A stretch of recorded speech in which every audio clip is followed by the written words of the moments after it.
أما ديوجانوس فيقول إنه عمل البطالين والعاطل.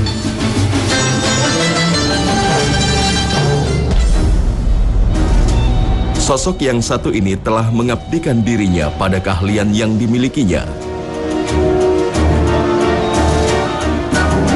Bakat dan kesenangannya pada dunia kedokteran membuat dirinya terus mengasah diri, tekun belajar tanpa panduan seorang guru ataupun pembimbing yang mengarahkannya. Berkat keahlian dan karya-karyanya, ia kemudian dijuluki sebagai bapak kedokteran modern. Dialah Ibnu Sina.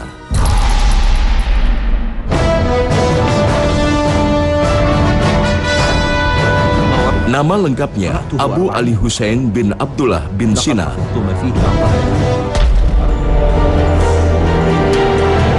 Lahir pada tahun 370 Hijriah di sebuah wilayah dekat Bukhara, Uzbekistan.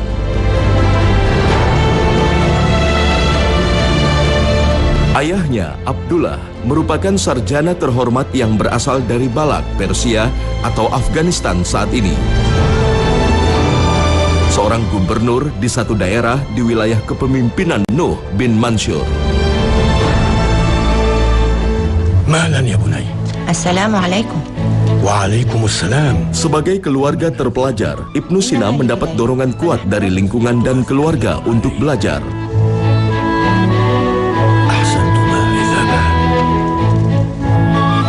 Usia sekolah dasar, Ibnu Sina seperti halnya anak-anak sebayanya belajar di sekolah atau yang kala itu disebut kutab atau sekolah dasar.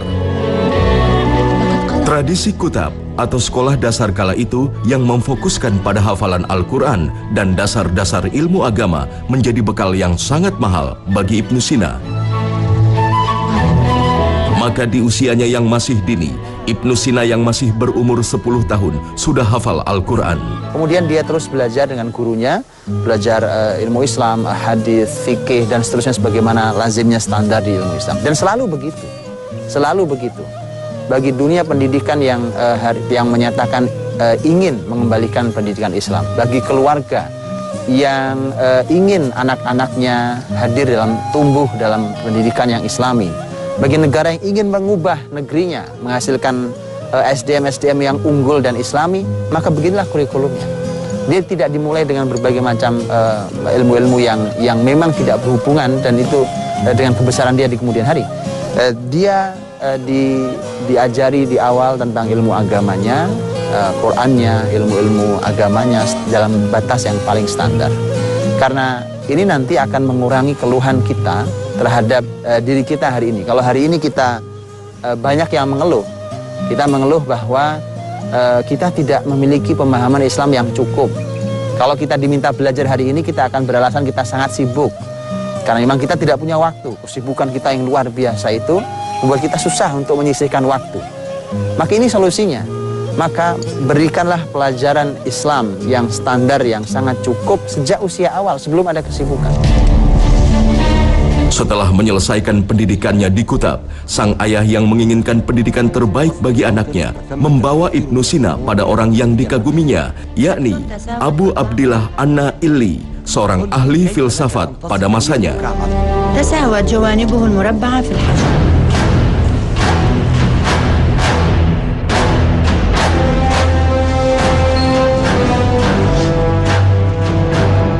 Di usianya yang masih belia, Ibnu Sina sudah menunjukkan kecerdasan yang melampaui anak-anak sebayanya. Inilah kelak yang membuat dirinya memiliki kecenderungan filsafat yang sangat dalam. Di sini kita akan belajar mengapa kemudian nanti Ibnu Sina memiliki beberapa pemikiran yang memang sesat. Memang pemikiran ini dinyatakan sesat oleh para ulama. Dan di antara pemikiran, supaya kita tahu bahwa pemikiran ini sebenarnya banyak dipengaruhi oleh Ismailiyah dan oleh filsafat Yunani yang dipelajarinya. Umpamanya Ibnu Sina mengatakan bahwa alam ini, semesta ini azali. Azali itu artinya adalah dia bukan makhluk, bukan diciptakan baru, dari sejak dahulu sudah ada. Ini tidak benar, karena Allah berfirman tentang Quran, tentang semesta ini, tentang langit, bumi, dan seisinya itu ada diciptakan. bukan barang yang ada sejak dahulu. Dia mengingkari dia mengingkari bahwa fisik manusia tidak mungkin dibangkitkan, tidak mungkin dihidupkan kembali. Kalaupun ruh dibangkitkan, tapi tidak fisik dibangkitkan. Dia juga mengatakan bahwa Allah Subhanahu wa Ta'ala tidak mengetahui hal yang detail, yang kecil-kecil. Allah hanya mengetahui yang umum, tapi kejadian detail harian Allah tidak tahu itu. Pada Allah Subhanahu wa Ta'ala adalah Allah yang menyebut sebagai Maha Mengetahui. Bahkan tidak ada satupun daun yang jatuh hari ini kecuali pasti ada catatannya di sisi Allah Subhanahu wa Ta'ala. Sekecil itu Allah Maha tahu. Disinilah sumber masalahnya. Dan di sini justru pelajaran buat kita, bahwa anak sekecil itu belajar ilmu filsafat. Karena memang kenapa ayahnya menghadirkan ke sana, karena memang kecenderungan Ismailiyah dan suka dengan filsafat itu, maka itu yang membuat anaknya didorong untuk belajar filsafat. Maka Ibnu Sina sendiri yang mengatakan bahwa saya ini belajar dengan menggunakan guru, jadi saya hanya dua ilmu. Satu ilmu agama yang dipelajari sebelumnya, dan ilmu filsafat. Karena sisanya dia pelajari dengan otodidak, hanya dengan membaca tanpa guru. Memang Allah SWT memberikan kecerdasan yang sangat besar, kejeniusan kepada seorang Ibnu Sina.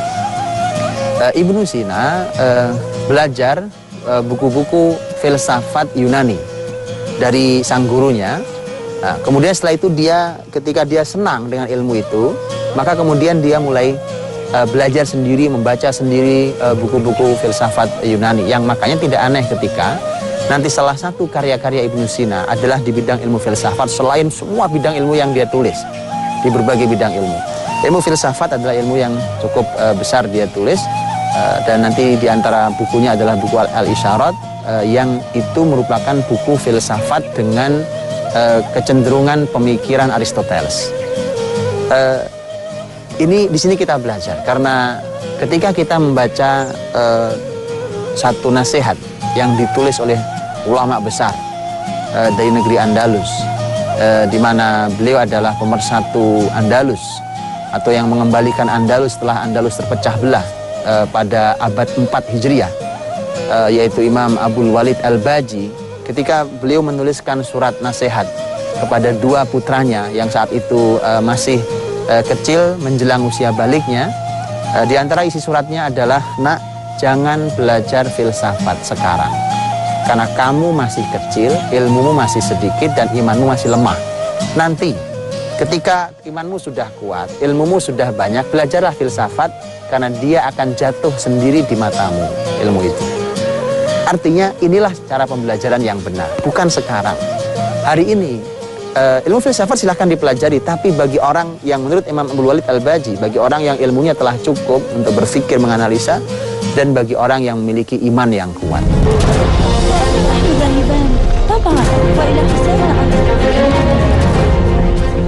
Setelah belajar agama dan filsafat yang dipandu oleh seorang guru, di usianya yang ke-16 tahun, Ibnu Sina mempelajari ilmu kedokteran secara otodidak tanpa bimbingan seorang guru.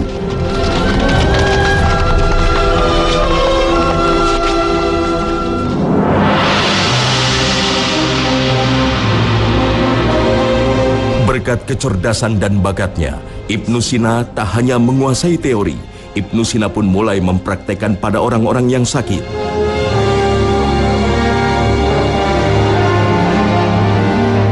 Hasilnya, banyak orang mulai mengenal Ibnu Sina dan mempercayakan pengobatan padanya. Lambat laun, Ibnu Sina semakin dikenal masyarakat.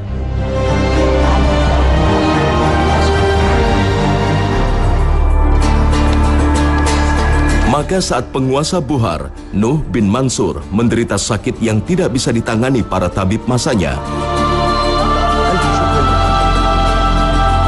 Assalamualaikum. Ibnu Sina dipanggil. Berkat kecerdasan dan ketelitiannya, pasiennya sembuh. Ini terjadi saat Ibnu Sina berusia 17 tahun. Sebagai balasan, raja pun meminta Ibnu Sina menetap di istana. Syukran.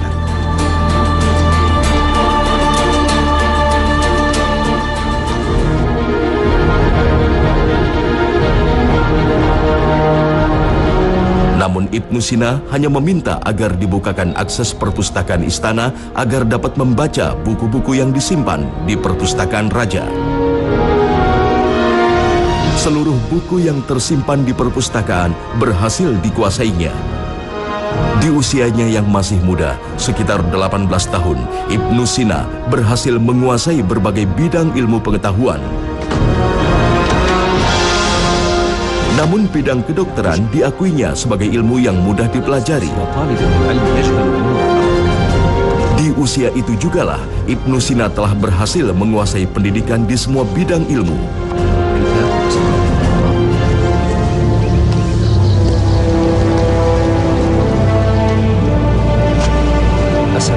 Di usianya yang ke-22 tahun, setelah ayahnya meninggal, Ibnu Sina memutuskan hijrah ke wilayah Jurjan, sebuah kota di dekat Laut Kaspia.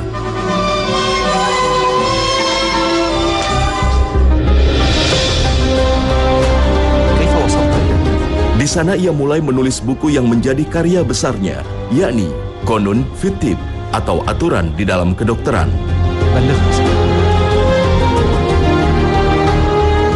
Di samping kesibukannya mendalami ilmu dan menciptakan karya, Ibnu Sina terus berperan aktif di dalam aksi sosial. Ilmu-ilmu kedokteran dan farmasi yang telah ia kuasai terus ia aplikasikan pada siapa saja yang datang padanya untuk meminta pengobatan. Sikapnya begitu baik terhadap pasien-pasien yang berobat padanya. Namun yang paling mengagumkan, tidak sedikit pun Ibnu Sina memungut bayaran atas pengobatan yang ia berikan. Semua ia lakukan secara sukarela sebagai bentuk aksi kepedulian sosial pada masyarakatnya. Dunia pendidikan dan dunia pengobatan adalah dunia sosial. Untuk itu Ibnu Sina mengobati pasien gratis. Dia gratiskan itu. Dan disinilah kemudian yang seharusnya mulai difikirkan oleh dunia kesehatan hari ini. Bukan dilarang seseorang untuk mengambil upah dari dia bekerja, dari dia berkarya. Tetapi ketika murni sebuah dunia pengobatan yang sangat diperlukan oleh manusia, isi kemanusiaan ini, ketika itu hilang, yang ada adalah murni sebuah industri, maka apa jadinya? Apa jadinya? Betapa sulitnya orang-orang miskin untuk mencari pengobatan. Betapa sering kita mendengar orang-orang yang tidak punya uang ditolak oleh rumah sakit. Betapa kemudian orang meninggal karena tidak tertangani dan kecerobohan. Karena kalau sudah memasuki wilayah industri, belum lagi mafia di dunia pengobatan, yang ada adalah harusnya mulai dikembalikan bahwa ini bicara tentang pengobatan saat manusia sakit, itu sedang dalam keadaan yang cukup guncang. Kemudian dia diguncang lagi dengan pengobatan yang berbiaya sangat tinggi. Prestasi-prestasi yang dimiliki Ibnu Sina membuat ia semakin terkenal. Setelah menetap di Jurjan, Ibnu Sina juga sempat tinggal di Rey, sebuah kota dekat Teheran.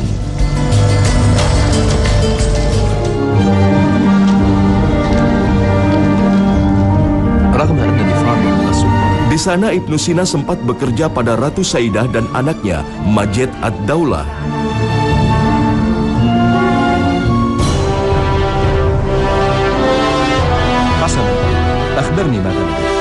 Selanjutnya pemimpin di wilayah Hamadan, sebelah barat Iran, Syamsud Daulah, mengangkat Ibnu Sina menjadi menteri.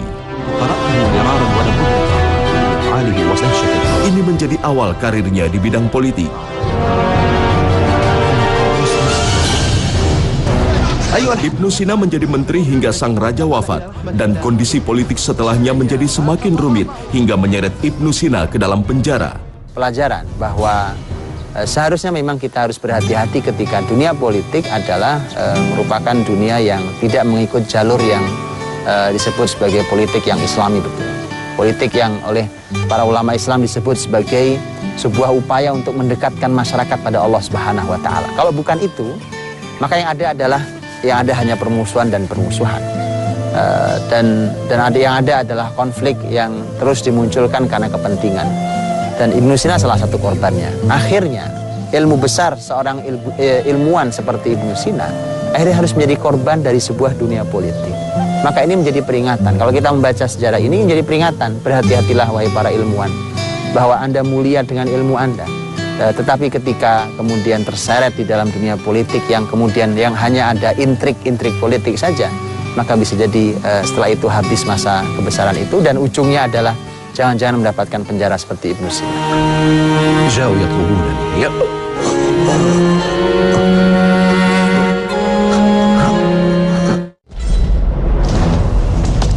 Meski harus mendekam di dalam penjara, tak lantas memadamkan semangat Ibnu Sina dalam berkarya. Ia aktif menelurkan tulisan-tulisan meski berada di penjara yang gelap. Hingga akhirnya ia berhasil dilarikan dari penjara oleh penguasa Asfahan. Maka Asfahan pun menjadi kota terakhir bagi Ibnu Sina. Di sana ia mendapatkan perlindungan untuk terus berkarya. Di kota ini, Ibnu Sina merampungkan karya Qanun fi Tibbnya. جاءوا يطلبونني. Menjelang akhir hidupnya, Ibnu Sina menderita sakit lambung kronis. Sebagai seorang dokter paling hebat dengan obat mujarab yang ia ramu, tak jua mampu menyembuhkan penyakitnya.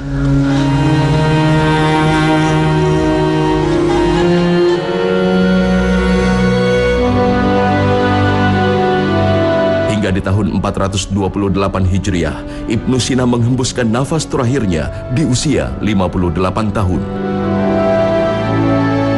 Tapi benar kali Nabi Shallallahu Alaihi Wasallam bahwa obat kalau memang tepat dia bisa mengobati dengan izin Allah Subhanahu Wa Taala, menyembuhkan dengan izin Allah Subhanahu Wa Taala.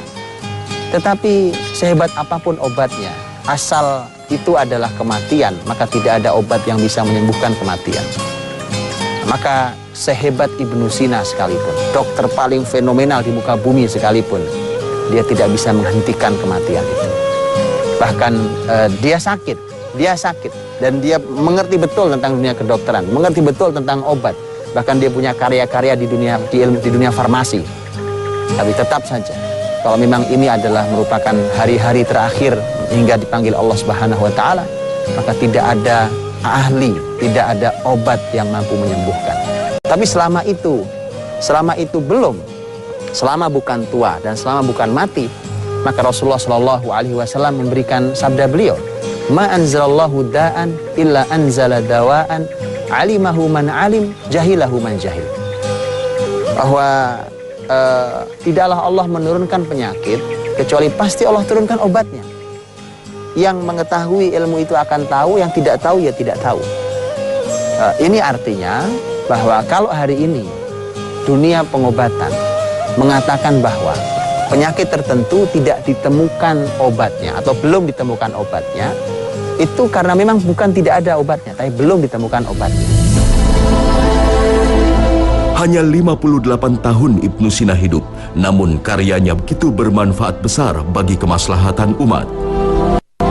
Hingga akhir hidupnya, Ibnu Sina tercatat telah meninggalkan 450 karya di semua bidang ilmu, kedokteran, farmasi, filsafat, psikologi, geologi, astronomi, dan bidang ilmu lainnya. Kitabnya yang paling fenomenal, Qanun fi Tibb, digunakan sebagai buku pedoman utama di Fakultas Kedokteran Eropa hingga abad ke-17 Masehi. Bahkan saat ini pun kitabnya kembali dihidupkan di beberapa wilayah dan negara. Sang bapak pengobatan modern berhasil membesarkan ilmu pengetahuan dan mengenalkan Islam di mata dunia.